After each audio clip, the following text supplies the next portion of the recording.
I am excited about today's review. Why? Because it's this. Bam! Still Austin, the brand new Tanager. Oh. Yep, let's not waste any time. Let's get into this one. Let's go. Welcome back to Old Fashioned Ways. I'm Doc Martinez, and I've been waiting all day for this. I was on a cruise the day this dropped. I had no internet, no Wi-Fi, no communication whatsoever. I was just, praying and hopeful and knowing that I have a lot of people out there who love me. I am blessed to have all these people who love me, and each one of you, I thank you, and I have called each one of you personally to thank you. So thank you very much for suffering through that cold, sitting there all night, waiting all those hours to help grab me a bottle of this. Very, very lucky, and I am very, very blessed. So, I don't even know what to say. I got back in last night. I am shocked I didn't pop this open. I wanted to do a review to give you my honest first impression of this. Oh, can't wait any longer. Let's pop this bad boy open and let's do that. Here it is. Oh, yep. Oh yeah. Brand new, unopened Tanager 2025. Ooh, a lot of times I take this part of the wrapper off before I even start, but I'm just so excited. Throw that over there. And let's see, oh yeah. Let's pour some of this out. Oh, love that first sound. Make sure to give myself enough for a good review. Yep. I'll take that off in a little while, make it a little bit nicer. Let's just put this back on here. And let's do a review. So, I gave myself a nice pour of this. Ooh, that looks nice and dark. We're just gonna move this over here to the side. And let's talk a little bit about this bottle as we let it air out and breathe. As you're looking at it, it pretty much looks like last year's bottle. Yeah, I'll get some close-ups and good pictures of this for sure. Beautiful bottle. Egg nest on top. I believe once I take this off of here, well, we can do that now, I guess. I believe once I take it off, it's going to have 2025 in that area. I think that's how they did it. Let's see right here. We'll just peel that off there. We'll save that for later if we need it. And it says right here, let me see. Ooh, no, it says Tanager number 2. So I was wrong. It says, I'll get a close-up of that. It says Tanager number 2 on here. On the label, still Austin Tanager Cigar Blend Bourbon Whiskey 2025 edition. 53.75 alcohol by volume, makes it 107.5 proof. Once again, beautiful design on the box with the opening so that you can actually see the Tanager bird through it. As you open it up, it looks like it's the same as last year. Let me see. At the center of the world lives the summer Tanager bird, still Austin's iconic symbol of creativity found in each flagship spirit label. Here, the Tanager proudly enjoys his moment in the sun, a beautiful compliment to the world of art found inside the bottle. I don't think there was anything changed on that.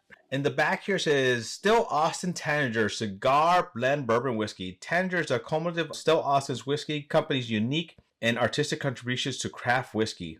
The whiskey inside this bottle was made from a combination of red, white, and blue corn whiskey, along with some rye and malted barley used in small grains. This whiskey has been aged for at least 6 years and was handcrafted for its most exceptional qualities by our master blender, Nancy Fraley, and our master distiller, John Strappel.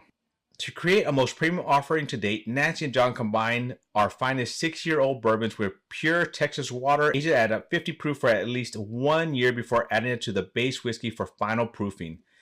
This ancient blending technique known as Petit Eau or small waters has been used for centuries in Cognac and Armagnac regions of France. Petit Eau creates a rich and complex flavor profile, adding more caramelized wood sugars and length to the palate of the final product. This is similar to the standing practice of barrel rinsing used amongst many bourbon producers, but utilizes a much longer aging process. For Tanager, the result is a cigar blend whiskey with remarkable sweet and soft finish. Wow. My mouth is just drooling just thinking about all that. On here it says the artist is given a freedom to create their vision in the purest form, and the results can be outstanding with a dedication blend of red, white, and blue corn.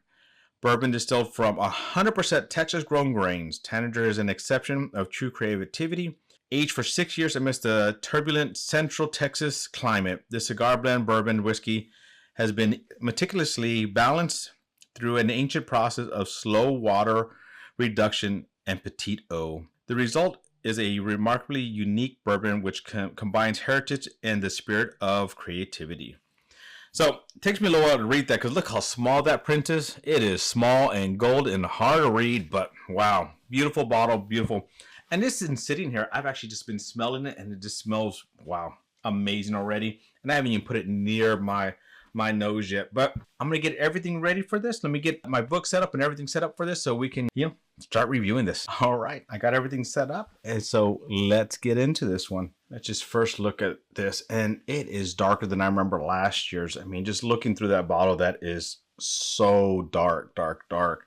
So it's amazing what one extra year of Texas aging can do. It's a beautiful, beautiful, like, just a beautiful, almost red color in there as well. I mean, ooh, oils are nice and stuck to the glass. They're starting to come down. But they're pretty tight. I like that. I already like the way I know what last year's was one of my favorite pours. And last year, Miss Nancy Fraley said that this one compared to last year's is considered kindergarten. So that got me super excited. How can you not want this one? Miss Nancy Fraley saying that she's up to this. This is a better one than last year. And last year was, honestly, one of my favorite pours. So let's go in for aroma. And I've just been smelling this since I poured it out. And you can smell it in this room. Ooh, just lots and lots of sweetness in this. That just smells good. And it's not overpowering on the nose. If you go too high of a proof, it'll burn those nostrils before you get used to it. I'm still letting my nose acclimate a little bit. Oh my goodness. I am liking the aroma. Nice caramelized. Ooh. It's just that nice, good bourbon. You just smell like that whiskey in there. That just nice, sweet. Make my mouth water right now. Ooh, this is a sweet caramel. Very, very nice. For aromas, I'm actually going to give that an 8.2. All right. First drink. My first official drink of this. Yep. Whew, I'm excited. Let's go in. Wow, lots over the tongue. Hint of spice. Marzipan on that tongue. Ooh, what was that? Something snuck in there in the middle. Some sweetness, some caramel, some vanilla, there's something in the background. I need to figure out what that is. Initial flavor, there's a lot going on there. There's a lot going through there. It's processing. My brain's trying to keep up with that. There's just a lot going on there. Whew. No warm up in the palate. That was my warm up, and wow, nice texture on that tongue. So for flavors, for initial flavors, it went through a lot. There was a lot to process. My brain couldn't pick it all up. I'm going to give that an 8. Now, the second one is one of my favorites. Second and third sips are always some of my favorites because now my tongue's acclimated. I can get more out of it. So complexity. Let's go for complexity here. Yeah. You taste that uniqueness of that blue corn in there. But really quickly, that red corn kind of comes in too. Now, the red corn and the white corn, I didn't say the mash bill on this. It's 53% blue corn, 25% red corn, 22% white corn. So that the red to white is a closer ratio than it was the previous year. But the red corn, I've always liked the red corn because it's very unique to my tongue. It has a flavor that my tongue can't catch. And I think that's what kind of snuck in there. And that's one of the things I've always liked about the red corn. It kind of has an evolution that just changes on my tongue. And I haven't quite placed it. And I think it's one of those things where if you've tasted something, you have a memory, you can actually pick that out. You start picking those out. It has a unique flavor that my tongue has never tasted before, except with the red corn. So it doesn't have anything to compare it to and say, oh, this tastes like chicken, like almost everything tastes like chicken. So it's very unique in that, but there's a lot of complexity in this. There's a lot of flavor. Like you taste that sweetness, you taste that blue corn, you taste that burnt caramel. The tannic started coming through on that as well. So the complexity on this is very, very nice. I like the complexity, so I'm going to give that complexity a 9.2. Now, mouthfeel. Let's see how it feels on the mouth. The mouthfeel is very, very different than I remember last year. It is nice, thick, viscous, oily on the tip, on the mid, and the roof of the mouth. I'm not getting anything in the back, and I got a little bit of a Texas hug on the first one. I forgot to mention that, but it stays on the tongue. There is a little tannic and bitterness to this. And I want to say last year's, I remember it being a little bit sweeter, but I haven't had to pour that in quite a while. And that's what I'm actually going to do. I'm going to do another video tomorrow where I blind the two and kind of see, am I liking this one more than I liked last year's, or which one's going to come out ahead for me this year? But the mouthfeel is very nice. It's making my mouth like there's a nice spice, there's a nice evolution, there's a nice complexity going through the whole thing that is making me want another sip.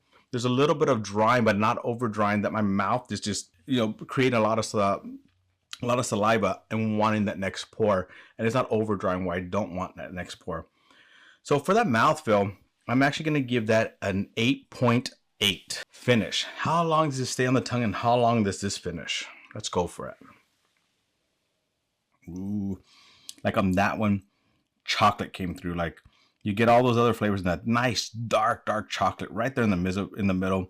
You're also getting kind of like a creme brulee, kind of that burntness that you get with that burnt sugar on the top. That's really, really nice. A little bit of the leather notes as well. You can taste the extra year in here for sure, because there's that little leather, dark chocolate, kind of dated kind of fruit in there as well.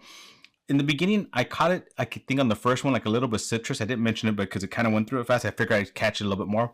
I haven't really caught much of that citrus since then. So that was kind of interesting. I was expecting that to kind of come in through more. But this finish, my mouth is coated with nice oils that are sitting there on that mid palate, enjoying that flavor. That flavor just stays and lingers.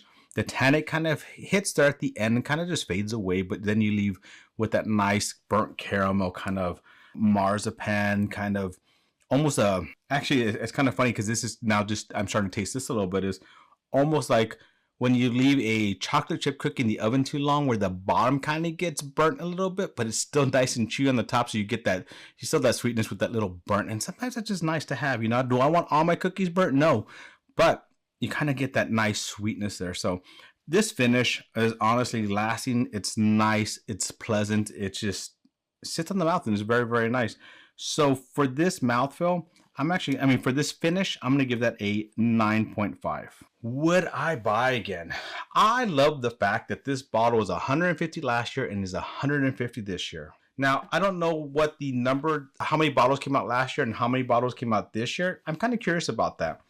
I believe there was 750 released at the distillery this Saturday on December 6th. And I don't remember how many were released last year. I know there's another bunch going out, and hopefully I think on December 11th it hits some of the stores. And I think on December 12th, you can actually get this online through the distillery. They do not ship to Texas. So if you live in Texas, you're out of luck. But if you're out of Texas, you might be able to get one. It's going to sell out really quick because it's a very limited online. But if you're on there and ready to go and you time it and you get it as soon as it comes out, you're possibly going to be able to get one. And for $150, heck yeah, I buy this day in, day out. The problem is how limited it is. Makes it very, very hard to get. I mean, they sold out the distillery on Saturday. It's going to sell out when it hits the, out in the stores. And if you're lucky enough to get one online, that's going to sell out really quickly as well. I'm hoping that they're, thinking for the future and producing more and more of this. And, I still want it to be a limited release, but I would like there to be a larger quantity of this limited release so that a lot more people can enjoy this as well. Because it's just one of my favorite pours to have. I'm really enjoying this. I'm really enjoying it again this year. And I'm really anxious to compare this to last year. So at $150, if you can find $150, heck yeah, buy it again. The problem is how limited it is. I think it's going to be hard for a lot of people outside of this if you haven't gotten a bottle, it's going to be hard for you to grab one. So if you see it, just grab it. I promise you won't regret it. And if you do, I'll buy it from you. I'll get that bottle from you after you've had your pour. And if you didn't like it, I'll take that from you.